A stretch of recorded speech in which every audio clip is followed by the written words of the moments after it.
I've got some troubling news about England's royal family. Balmoral was supposed to offer the royal family something increasingly rare. One quiet evening behind closed doors. Instead, a single outburst shattered the room. Prince Harry's voice rose across the banquet table, Sophie visibly began shaking, and King Charles made a decision nobody expected. He halted the dinner immediately. Chairs stopped moving, conversations died, and within seconds, what should have been a private family gathering had become a royal crisis. Before we go deeper into what this really means for the royal family, make sure to subscribe so you don't miss a single update.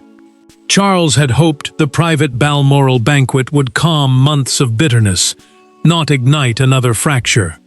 Balmoral is the sovereign's Scottish residence, a place often used for quieter family time away from London.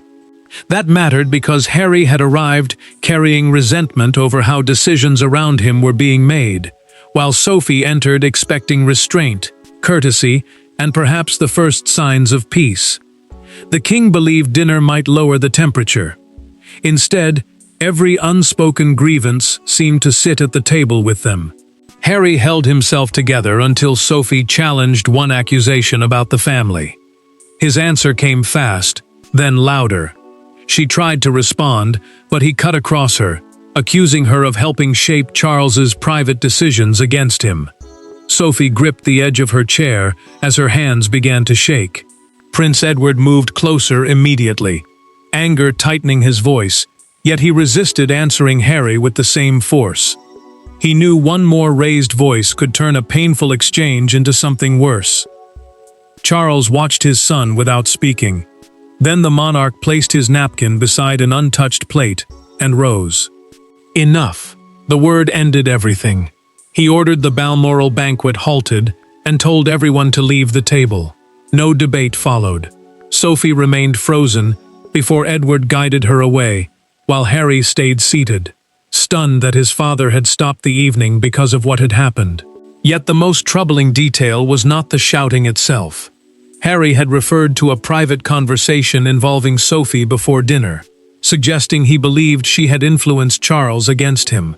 Her reaction changed instantly when he repeated part of what had been said. She looked less offended than alarmed. Those words had never been meant for Harry. As the room emptied, Charles turned back toward his son and told him to remain. Sophie left, still trembling, Edward beside her, but the question now hanging over Balmoral was darker than the outburst itself. Why had Harry targeted her, and how had he learned what she had said behind a closed door? The banquet had ended, but the confrontation had only exposed the surface tonight. Harry's anger did not land randomly. Sophie had become one of the quietest but most trusted figures around Charles, precisely because she rarely sought attention and rarely spoke carelessly. That made the confrontation more dangerous. Harry was not simply shouting at a relative. He was challenging someone whose private judgment carried weight inside the family. And when Sophie began trembling, Charles was forced to choose between preserving the evening and protecting someone he trusted. Sophie had earned that trust slowly. She was never the loudest voice around the king, but Charles valued the fact that she spoke only when she believed something truly mattered. Her place within his working circle meant she was sometimes included in sensitive family conversations, especially during moments of strain. A working circle is simply the small group of relatives and advisors a monarch relies on for private judgment. That closeness mattered now, because Harry had begun to see every closed conversation as another door shutting in front of him. Harry still belonged to the family emotionally, but he no longer stood inside every decision that affected it. That distance had created suspicion. He worried about discussions taking place without him, especially when those conversations involved his relationship with Charles. Sophie understood that pain, which was why the accusation hurt so deeply. She had never believed herself to be acting against him. In her mind, she had been trying to prevent another father-son meeting from collapsing before it even began. Edward saw the damage immediately. Once they had left the banquet room, He asked Sophie quietly whether she wanted to leave Balmoral altogether. She refused. Her hands were still unsteady, but her answer was firm. She would not allow one furious confrontation to push her out of a place where she had done nothing wrong. Edward remained beside her, still angry at how Harry had spoken, yet he respected her decision not to answer humiliation with retreat. Charles, meanwhile, could not stop thinking about a conversation from several days earlier. Sophie had spoken to him privately about whether meeting Harry while emotions were running high might make matters worse. The king had listened because he knew she was not trying to control him. She was trying to protect a fragile chance at reconciliation. Yet Harry had somehow arrived at the banquet knowing pieces of that discussion. Sophie finally sat down beside Edward with both hands wrapped around a glass of water. She replayed Harry's words again and again. His anger had frightened her, but one detail frightened her more. He had repeated a sentence almost exactly as she had spoken it to Charles. She looked toward Edward and asked quietly, "How did he know I said that?" That question changed everything. Harry's outburst could no longer be dismissed as spontaneous anger. Someone had carried private words beyond a closed door, and the trail now led back to the conversation that had set Balmoral on a collision course. The real beginning came days before anyone sat down at the Balmoral table. There had been no shouting then, no dramatic exit, no trembling hands. Only a closed-door conversation between Charles and Sophie, and one sentence that would later explode across the banquet. Sophie had believed she was protecting the king from another painful confrontation. Harry would eventually see it very differently. What happened inside that private room became the trigger nobody could undo. Charles had asked Sophie to speak with him after concerns grew that another meeting with Harry might turn bitter before it even began. Balmoral offered privacy, but privacy could not erase years of hurt between father and son. Sophie understood exactly why the conversation mattered. The king wanted reconciliation, yet every failed attempt seemed to leave both men more wounded than before. She also knew that one angry exchange could destroy whatever fragile trust remained. Sophie chose her words carefully. She did not tell Charles to reject Harry or avoid him forever. Instead, she gave him one warning: do not meet him tonight if he arrives angry. Wait until he is ready to speak as family, not fight as an opponent. The king listened in silence. Later that evening, he postponed the planned meeting. Harry received the change badly. To him, the delay did not feel like caution. It felt like another barrier between himself and his father.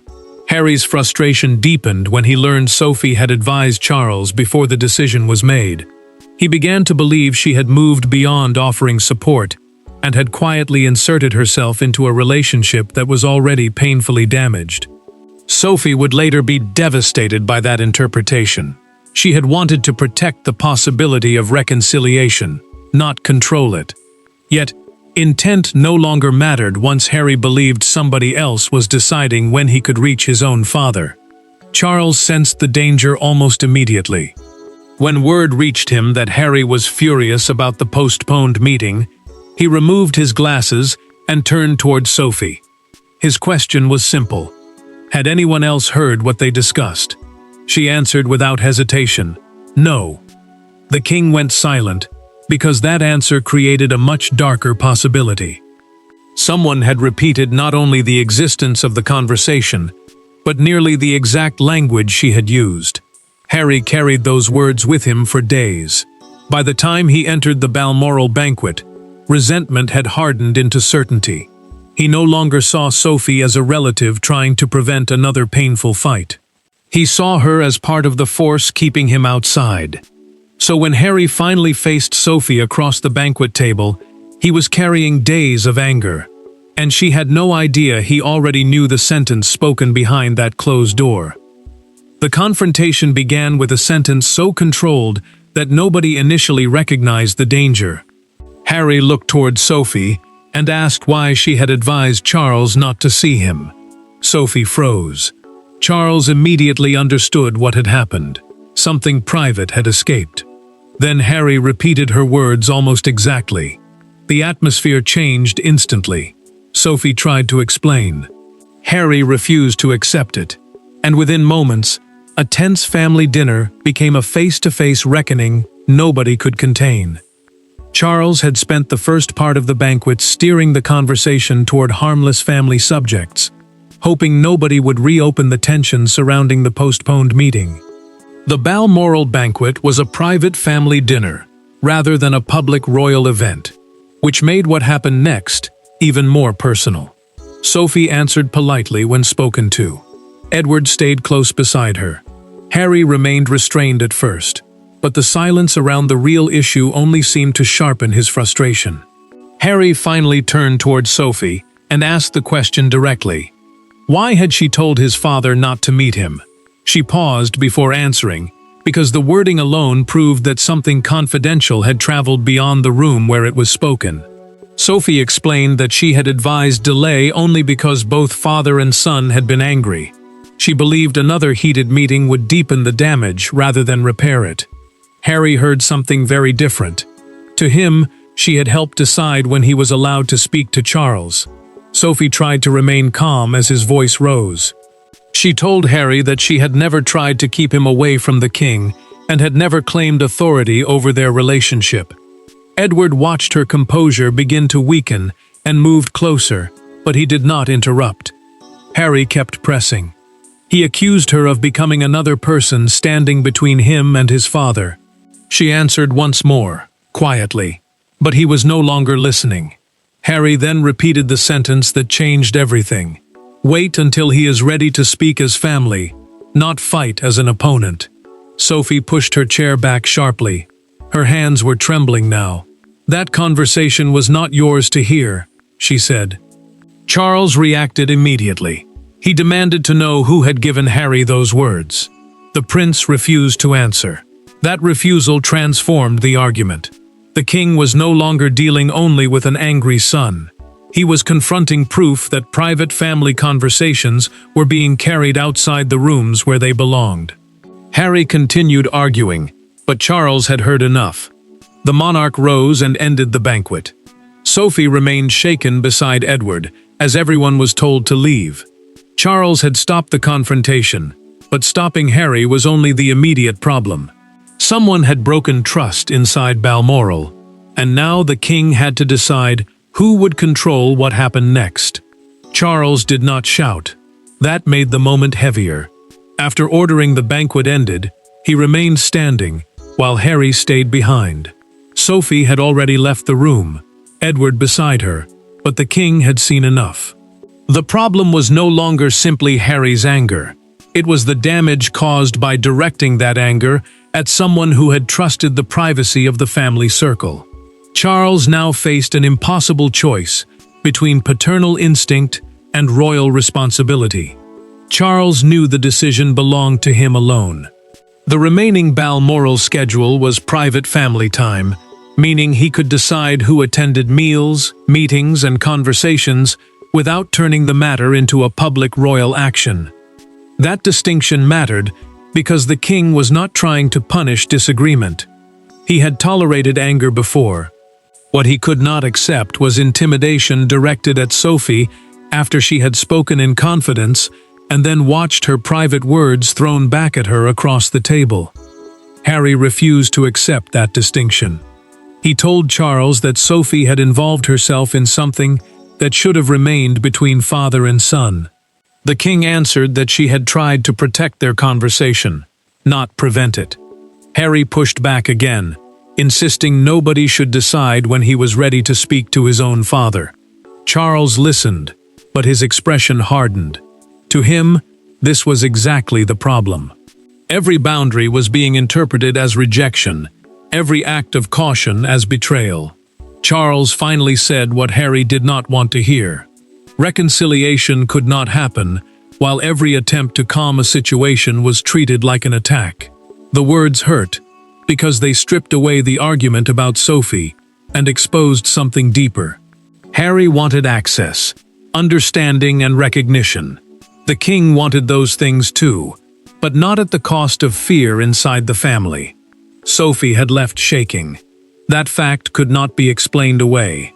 Charles then made the consequence immediate. Harry would not attend the family breakfast the following morning. The monarch also ordered a discreet inquiry into how Sophie's private sentence had reached him. A discreet inquiry meant a quiet internal check of who knew the information and how it traveled, without turning the matter into a public investigation. The king now suspected the damage went beyond one angry exchange. Harry stood to leave, but stopped before the door. He told Charles that excluding him again would only prove everything he had been saying. The king gave no answer. Charles then picked up Harry's place card from the banquet table, studied it for several seconds, and placed it beside his own. He ordered the next morning's seating plan changed. The decision looked small. A breakfast invitation removed. But by morning, everyone at Balmoral would understand that the consequences of the banquet were becoming painfully real. Morning at Balmoral brought no relief.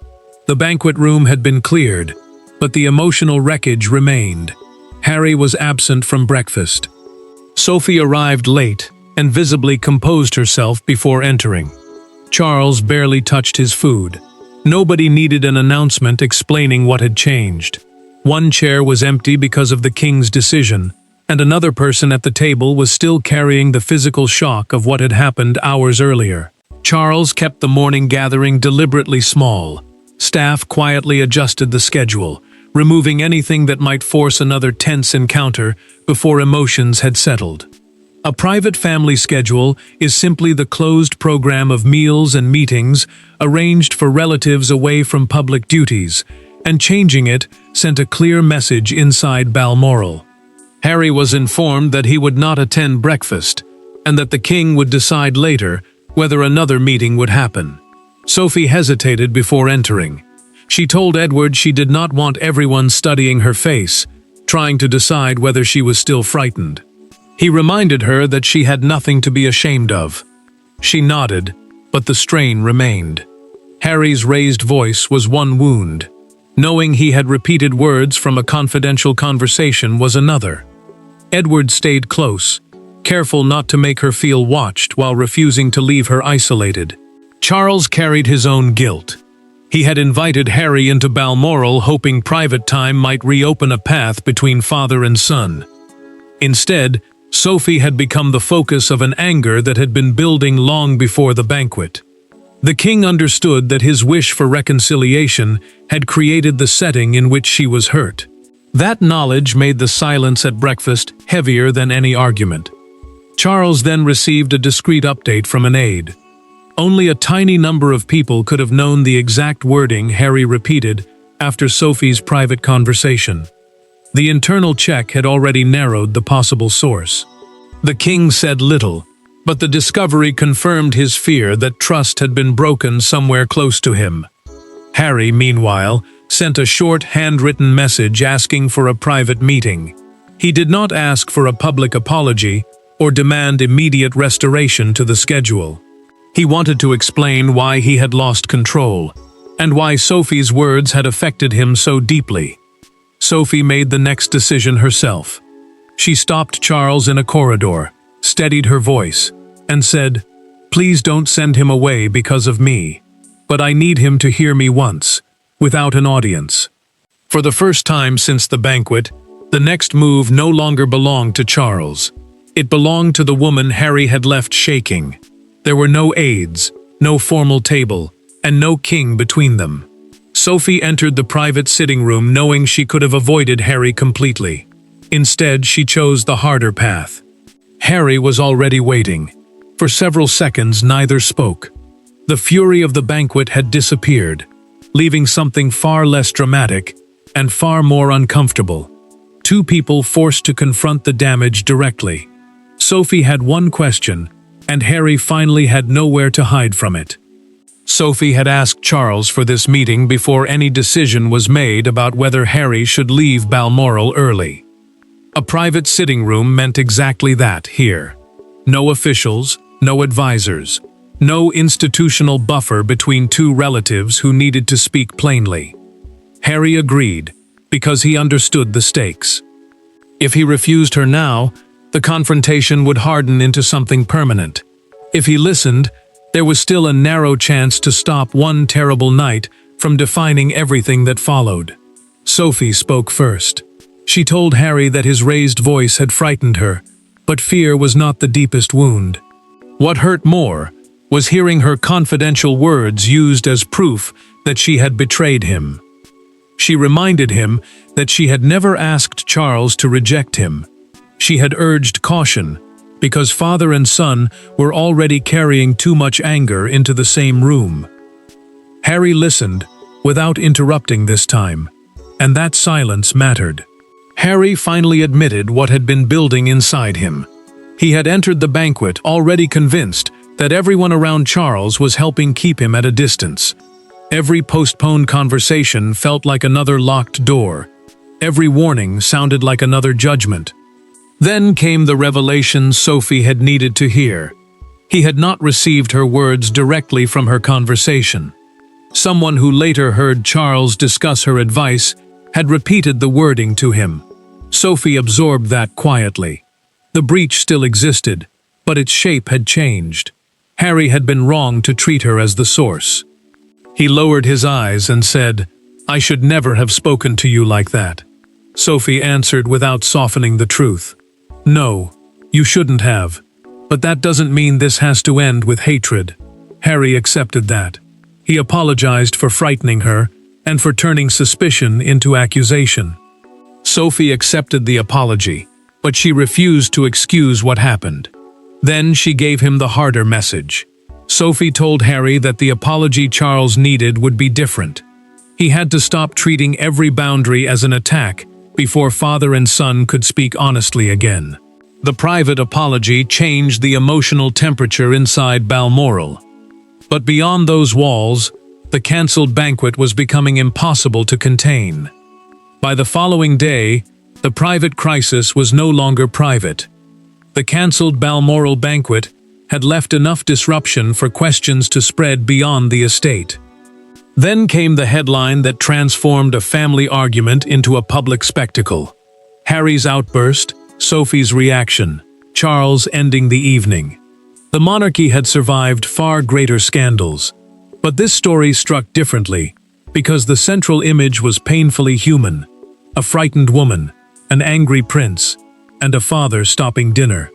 Charles reacted with frustration when palace officials prepared a restrained statement, confirming that the evening had ended early because of a private family matter. A palace statement is simply the monarchy's official public wording when it chooses to acknowledge an event without exposing private detail. The king wanted Sophie protected from further attention, yet Harry's absence from the next morning's family schedule made silence impossible. The more carefully officials spoke, the more questions followed. Sophie felt the pressure immediately. She had never wanted her distress turned into public debate, and now strangers were discussing whether she had been frightened, humiliated, or drawn into a dispute that was never hers to begin with. Charles understood why that hurt. He had watched her struggle to steady herself only hours earlier. Harry had apologized in private, but the outside world knew only fragments, and fragments had a way of becoming judgments. The story exploded when a major London newspaper appeared with the words, "Dinner stopped at Balmoral," dominating its front page beside an image of the estate gates. Television broadcasters followed throughout the morning, describing Charles's decision as one of his strongest private interventions involving Harry in months. Suddenly, a closed family argument had become a national conversation about anger, boundaries, and whether reconciliation inside the monarchy had reached another breaking point. Sophie refused to hide. Advisors suggested delaying her next scheduled engagement, warning that every expression and every word would be examined. She rejected the idea. As she arrived, composed despite the pressure, she quietly told an aide, "We carry on." That decision mattered, because retreat might have allowed the banquet to define her. Instead, she chose duty over embarrassment.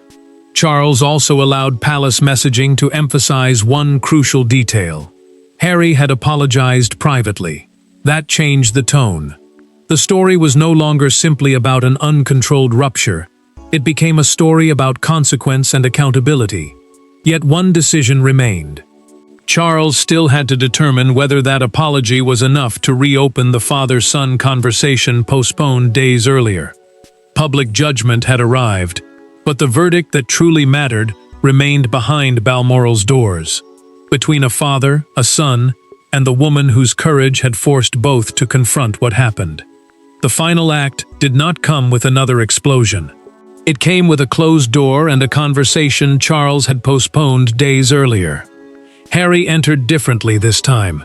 The anger had burned itself out. Sophie's words remained between them, but no longer as ammunition. Charles did not pretend the banquet had never happened, and Harry could not erase the fear he caused. Yet Balmoral's crisis ultimately produced something the family had repeatedly failed to achieve. A boundary both men finally understood. Charles agreed to the meeting only after learning that Sophie had accepted Harry's direct apology and believed father and son still needed to speak. That mattered because the king wanted the next step to come from accountability, not pressure. Harry's exclusion from breakfast had been a consequence of his behavior, not a permanent rejection from the family. The distinction was important. Charles was drawing a line, not closing a door. Harry spoke first. He admitted that feeling ignored and pushed aside had fed his anger long before the banquet began. But he also accepted that frustration did not justify turning on Sophie or frightening her simply because he believed she had influenced his father. The prince apologized for allowing resentment to become aggression. This time, he did not defend the outburst. He owned it. Charles answered with equal honesty. He admitted that delayed meetings, private intermediaries, and tightly controlled conversations had sometimes made communication between them harder. But the king refused to surrender one principle. Respect was non-negotiable. Pain could be expressed. Anger could be heard. What could never become acceptable was using fear to force another person into silence. Charles then made his final decision. Harry would remain at Balmoral for the rest of the planned private visit. There would be no ban, no dramatic expulsion, and no permanent punishment. But future family conversations would stop the moment anger crossed into intimidation. The boundary was clear. Sophie met Harry briefly afterward. Neither tried to manufacture a dramatic reconciliation. He repeated his apology. She accepted it. The trusted confidant made clear that forgiveness did not mean pretending the incident had never happened, and Harry understood. Before leaving the final meeting, Charles looked at his son and said, "You are my son. That is why this matters." Harry paused at the door, nodded, and left without another argument. There was no dramatic victory at Balmoral because none was needed. Charles had defended a boundary. Sophie had reclaimed her voice. Harry had been forced to confront the cost of unchecked anger. The banquet ended in shock, but the family left with something clearer. Reconciliation without respect is not reconciliation at all. Thanks for watching. Please don't forget to like and subscribe, and we will see you in next one.